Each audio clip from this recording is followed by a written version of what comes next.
네, 지금까지 외국어 학습에 영향을 주는 요인에 대해 이야기를 나눠봤습니다. 나이, 성별, 학습 유형 등 다양한 요인이 있다는 것을 알 수 있었습니다. 최근 칭찬을 해주면 학습 동기가 높아져 학습에 도움이 된다는 주장과 칭찬이 학습에 별 도움이 되지 않는다는 주장이 나오고 있는데요. 그러면 지금부터는 칭찬의 효과에 대해 이야기해 보도록 하겠습니다. 저는 외국어 학습에 교사의 칭찬이 효과적이라고 생각합니다.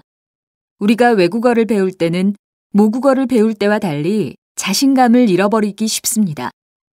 새로운 것을 배우는 동안 거듭되는 실패로 좌절하거나 실망할 수 있습니다.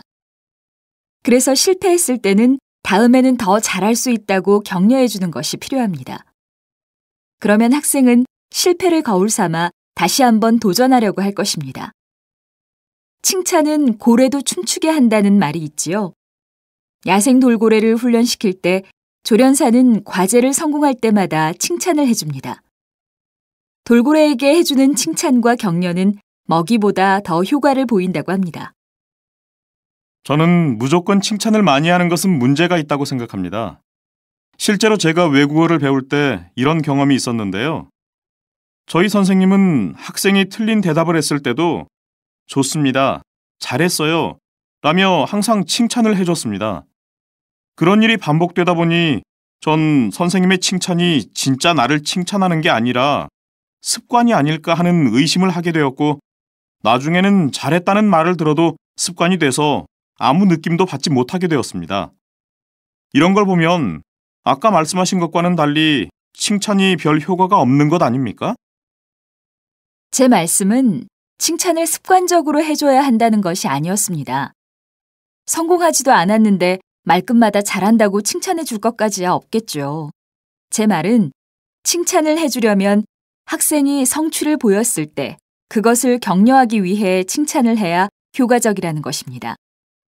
한 연구에 따르면 과제를 수행했을 때 칭찬을 해준 집단이 그렇지 않은 집단보다 동기부여가 되었고 과제에 더 적극적이었다고 합니다. 이처럼 적절한 때 적절한 정도로 칭찬을 해줄 때만 효과가 있는 것입니다. 한 방송 프로그램에서 아이들이 싫어하는 야채 주스를 마실 때 칭찬이 어떤 효과를 보이는지 실험을 했습니다. 한 유치원에서는 아이들이 야채 주스를 마실 때마다 칭찬을 해줬고, 다른 유치원에서는 칭찬 없이 그냥 야채 주스를 마시게 했습니다.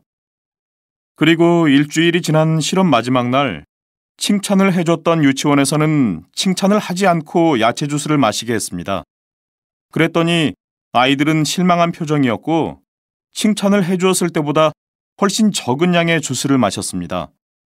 반면에 칭찬 없이 야채 주스를 마시게 한 아이들은 첫날보다 훨씬 더 많은 주스를 마셨습니다. 이것을 보면 칭찬이 꼭 긍정적인 효과를 가져오는 것은 아닌 것 같습니다. 칭찬을 하다가 하지 않으면 오히려 역효과가 날 수도 있는 것입니다. 그렇지만 모든 사람들이 스스로 기쁨을 느끼고 최선을 다하려고 하지는 않을 것 같습니다. 격려나 보상이 긍정적인 영향을 미친다는 것은 부인할 수가 없습니다. 만약 격려나 보상이 성공에 영향을 주지 않는다면 아무도 하기 싫은 일을 하려고 하지 않을 겁니다. 네, 지금까지 외국어 학습에 영향을 주는 요인에 대해 이야기를 나눠봤습니다. 나이, 성별, 학습 유형 등 다양한 요인이 있다는 것을 알 수 있었습니다. 최근 칭찬을 해주면 학습 동기가 높아져 학습에 도움이 된다는 주장과 칭찬이 학습에 별 도움이 되지 않는다는 주장이 나오고 있는데요. 그러면 지금부터는 칭찬의 효과에 대해 이야기해 보도록 하겠습니다. 저는 외국어 학습에 교사의 칭찬이 효과적이라고 생각합니다. 우리가 외국어를 배울 때는 모국어를 배울 때와 달리 자신감을 잃어버리기 쉽습니다. 새로운 것을 배우는 동안 거듭되는 실패로 좌절하거나 실망할 수 있습니다. 그래서 실패했을 때는 다음에는 더 잘할 수 있다고 격려해 주는 것이 필요합니다. 그러면 학생은 실패를 거울 삼아 다시 한번 도전하려고 할 것입니다. 칭찬은 고래도 춤추게 한다는 말이 있지요. 야생 돌고래를 훈련시킬 때 조련사는 과제를 성공할 때마다 칭찬을 해줍니다. 돌고래에게 해주는 칭찬과 격려는 먹이보다 더 효과를 보인다고 합니다. 저는 무조건 칭찬을 많이 하는 것은 문제가 있다고 생각합니다. 실제로 제가 외국어를 배울 때 이런 경험이 있었는데요. 저희 선생님은 학생이 틀린 대답을 했을 때도 좋습니다, 잘했어요 라며 항상 칭찬을 해줬습니다. 그런 일이 반복되다 보니 전 선생님의 칭찬이 진짜 나를 칭찬하는 게 아니라 습관이 아닐까 하는 의심을 하게 되었고, 나중에는 잘했다는 말을 들어도 습관이 돼서 아무 느낌도 받지 못하게 되었습니다. 이런 걸 보면 아까 말씀하신 것과는 달리 칭찬이 별 효과가 없는 것 아닙니까? 제 말씀은 칭찬을 습관적으로 해줘야 한다는 것이 아니었습니다.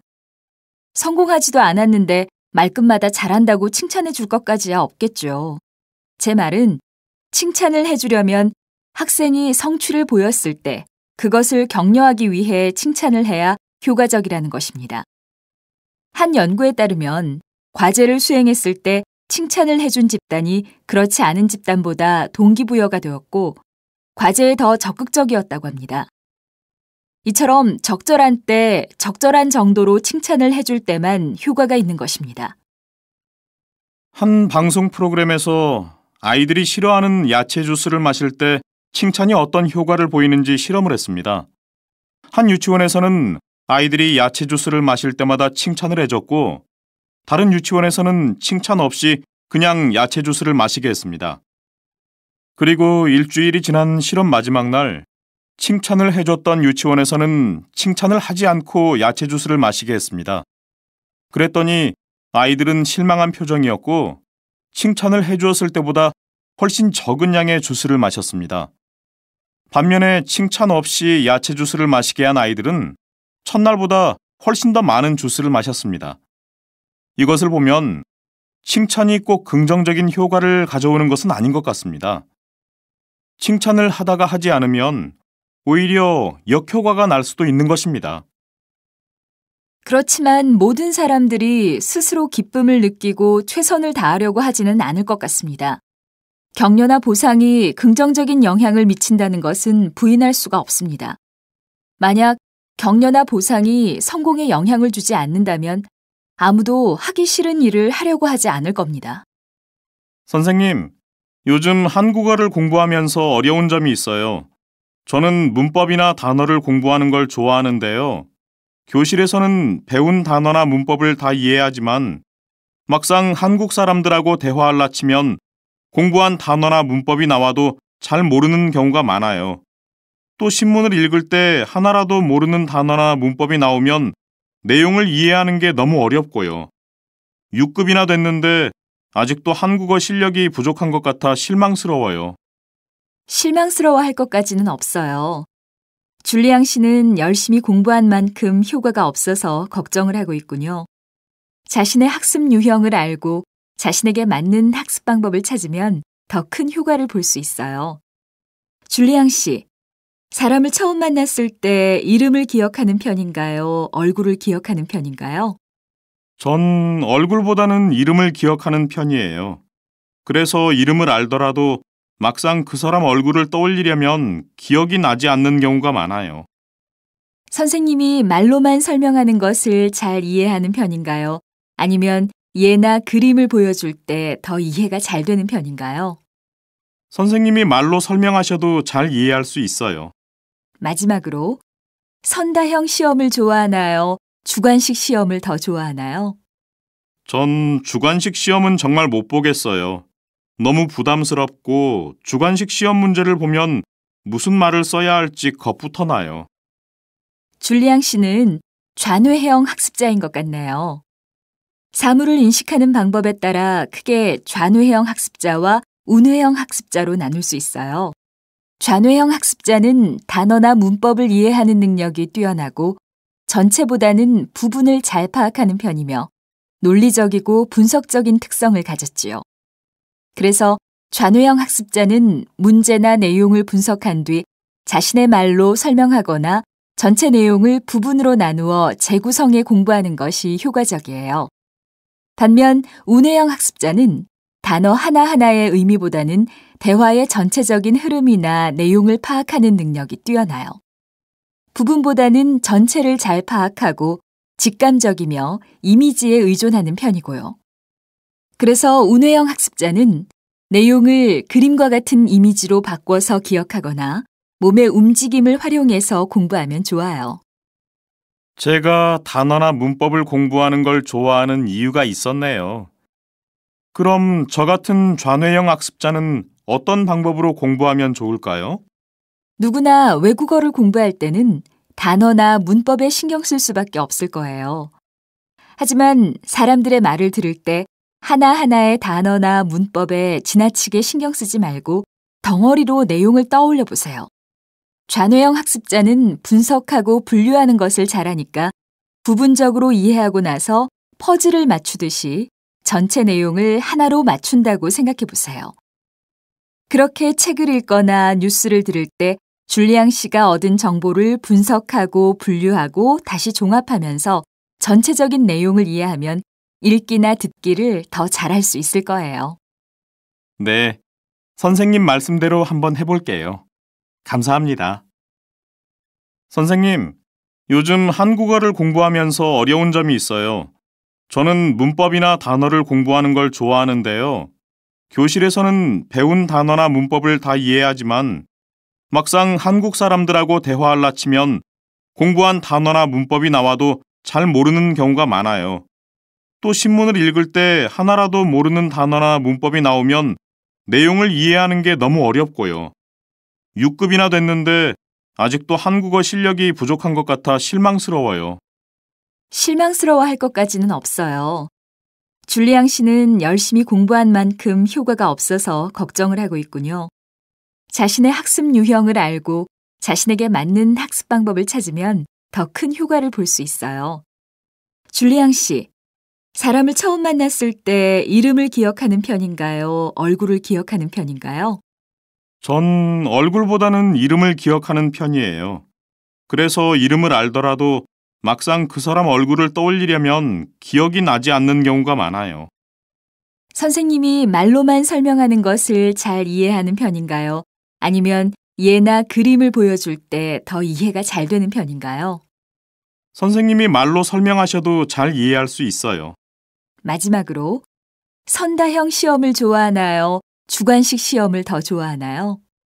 전 주관식 시험은 정말 못 보겠어요. 너무 부담스럽고 주관식 시험 문제를 보면 무슨 말을 써야 할지 겁부터 나요. 줄리앙 씨는 좌뇌형 학습자인 것 같네요. 사물을 인식하는 방법에 따라 크게 좌뇌형 학습자와 우뇌형 학습자로 나눌 수 있어요. 좌뇌형 학습자는 단어나 문법을 이해하는 능력이 뛰어나고 전체보다는 부분을 잘 파악하는 편이며 논리적이고 분석적인 특성을 가졌지요. 그래서 좌뇌형 학습자는 문제나 내용을 분석한 뒤 자신의 말로 설명하거나 전체 내용을 부분으로 나누어 재구성해 공부하는 것이 효과적이에요. 반면 우뇌형 학습자는 단어 하나하나의 의미보다는 대화의 전체적인 흐름이나 내용을 파악하는 능력이 뛰어나요. 부분보다는 전체를 잘 파악하고 직감적이며 이미지에 의존하는 편이고요. 그래서 우뇌형 학습자는 내용을 그림과 같은 이미지로 바꿔서 기억하거나 몸의 움직임을 활용해서 공부하면 좋아요. 제가 단어나 문법을 공부하는 걸 좋아하는 이유가 있었네요. 그럼 저 같은 좌뇌형 학습자는 어떤 방법으로 공부하면 좋을까요? 누구나 외국어를 공부할 때는 단어나 문법에 신경 쓸 수밖에 없을 거예요. 하지만 사람들의 말을 들을 때 하나하나의 단어나 문법에 지나치게 신경 쓰지 말고 덩어리로 내용을 떠올려 보세요. 좌뇌형 학습자는 분석하고 분류하는 것을 잘하니까 부분적으로 이해하고 나서 퍼즐을 맞추듯이 전체 내용을 하나로 맞춘다고 생각해 보세요. 그렇게 책을 읽거나 뉴스를 들을 때 줄리앙 씨가 얻은 정보를 분석하고 분류하고 다시 종합하면서 전체적인 내용을 이해하면 읽기나 듣기를 더 잘할 수 있을 거예요. 네, 선생님 말씀대로 한번 해볼게요. 감사합니다.